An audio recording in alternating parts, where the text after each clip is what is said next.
ভারতের প্রধানমন্ত্রী নরেন্দ্র মোদীর আমন্ত্রণে রাষ্ট্রীয় সফরে ২১ জুন নয়াদিল্লি যাচ্ছেন প্রধানমন্ত্রী শেখ হাসিনা।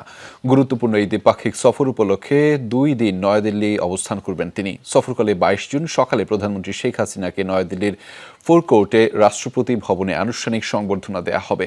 এ সময় প্রধানমন্ত্রী সশস্ত্র সালাম গ্রহণ ও গার্ড অব অনার পরিদর্শন করবেন। শিয়া বাটার, অ্যালোভেরা ও ভিটামিন ই সমৃদ্ধ লিলি বিউটি সোপ। দুই দেশের জাতীয় সঙ্গীত বাজানো হবে এ সময় ভারতের রাষ্ট্রপতির সাথে আনুষ্ঠানিক ছবিও তোলা হবে এই সংবর্ধনায়। এরপর প্রধানমন্ত্রী শেখ হাসিনা রাজঘাটে অবস্থিত মহাত্মা গান্ধীর সমাধিসৌধে পুষ্পস্তবক অর্পণ ও পরিদর্শন বইয়ে স্বাক্ষর করবেন। একই দিনে প্রধানমন্ত্রী নরেন্দ্র মোদীর সাথে আনুষ্ঠানিক বৈঠকে যোগ দিতে হায়দ্রাবাদ হাউস যাবেন প্রধানমন্ত্রী শেখ হাসিনা। একই দিন হায়দ্রাবাদ হাউসে মোদীর সঙ্গে দ্বিপাক্ষিক বৈঠক ও পরে প্রতিনিধি পর্যায়ের বৈঠকে অংশ নেবেন শেখ হাসিনা। এ সময় উভয়ই সমঝোতা স্মারক ও চুক্তি সই করবেন। পরবর্তীতে সংবাদ বিবৃতি দিবেন দুই প্রধানমন্ত্রী। এরপর বাংলাদেশের প্রধানমন্ত্রীর সম্মানে ভারতের প্রধানমন্ত্রী আয়োজিত ভোজসভায় যোগ দেবেন তারা। দুদিনের সফর শেষে ২২ জুন সন্ধ্যায় বাংলাদেশ বিমানের বিশেষ ফ্লাইটে ঢাকায় ফিরবেন প্রধানমন্ত্রী।